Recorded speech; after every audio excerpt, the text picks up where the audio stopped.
Jesus says, "Blessed are the peacemakers. You most resemble me." August 3rd, 2015. Words from Jesus through Sister Clare, spoken by Jackie.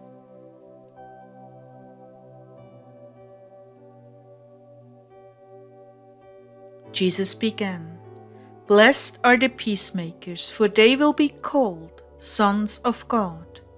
Indeed, peacemakers most resemble me.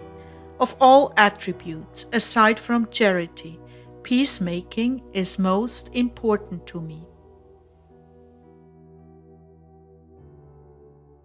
Without peace, it is impossible to accomplish anything. Without peace, you cannot foster love.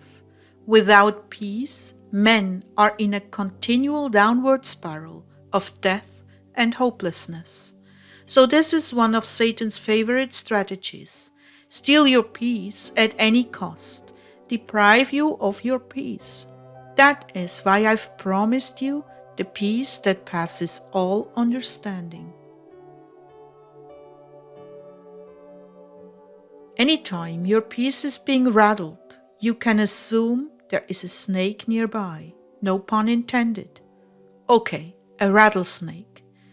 When you get rattled, you are dealing with the serpent. Yes, the enemy is taking territory from you unless you are very observant and nip it in the bud. But for most, it slowly coils around to cut off circulation to the brain, injecting the venom of fear disguised as prudence. When I visit a soul, I bring peace, whether you're aware of why you feel peaceful or not. My peace surpasses all understanding and all events. In the midst of tragedy, my peace can descend and bring order out of chaos. The dark forces you speak about, their entire agenda is to foster strife, confusion, and chaos. For I am not a God of confusion, but of peace. Anytime at all, your peace is disturbed or rattled, you can be sure there is a little demon nearby throwing off your balance, injecting you with its venom. If my people could recognize this from the onset, wars would cease to exist. But rather they try to fight fear with force, and force is always only a temporary solution. That is why my reign is so very important, to restore the Garden of Eden to men, that they may live in peace, goodwill, and understanding. How joyful life will be when I return. Still you will have dissenters until the serpent is forever banished, but in the beginning the peace will be a shining force throughout the earth. Even the animals will be at peace with men.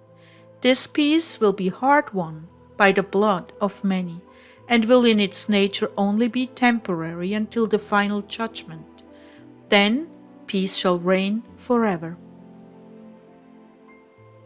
So what I want to say is that peacemakers most resemble me. And the contrast to that is the troublemakers who most resemble Satan.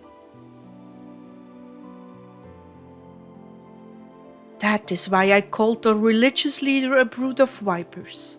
They pretended peace on the outside with long, flowing garments woven with golden tassels, but inside they were ravening wolves, seeking how to destroy anyone or anything that challenged their authority and rule. Absolute power corrupts, and absolute power was what they were seeking. They threatened men with their eternal salvation if they dared to challenge them. Things have not changed one iota. Fear is still used by religious authorities, masquerading as messengers and protectors of truth.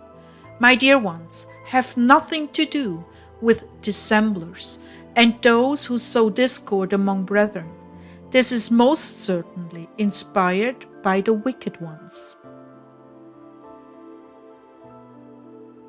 I want you to be pure before me, no mud in your hands, rather clean, shining, and ready to be taken into my abode forever. Be peacemakers. Be the one to take up for the absent when cruel things are said. Be the one who puts a stop to gossip and calumny. How beautiful are the footsteps of the bride who brings peace in her bosom. She is adorned with all choice perfumes and jewels from her father's house. Oh, how beautiful you are when you defend righteousness and sow peace among brothers and sisters.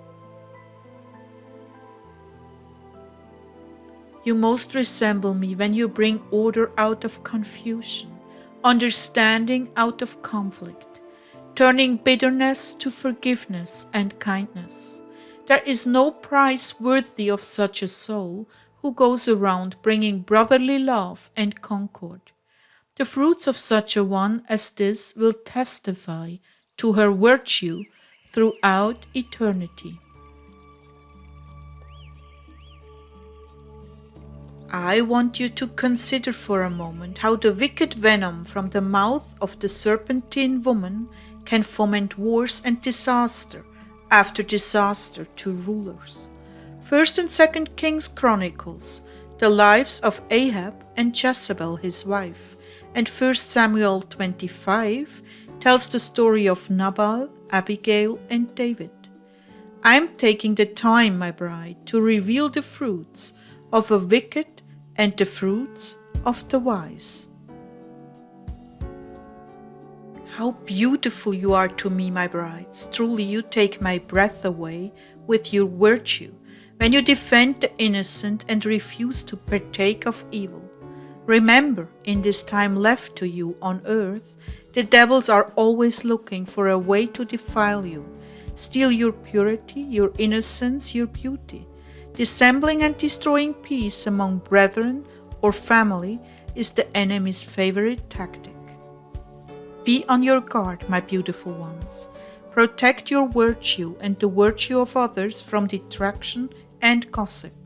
Keep your hands clean from the mire of this world. Do not allow anyone to soil your wedding garment. Continue to take my breath away by your virtue. Oh, how wonderful it will be on that day that I take you to myself in absolute purity, with nothing to shame you or cause you to blush. Remember, it is not what goes into your mouth that defiles, but what comes out that defiles and reveals the contents of your heart. Keep your heart only for me. Protect it without compromise. Bring peace out of strife. Let your virtue shine upon all men, that your Father in heaven may be glorified. Blessed are the peacemakers. You are called children of God, and surely I will take you into the place I've prepared for you. And here a little note from my side. Below the video, you find a link to a documentation about the machinations of Satan's henchmen on earth and how they manipulate and deceive us. The Lord's peace be with you all.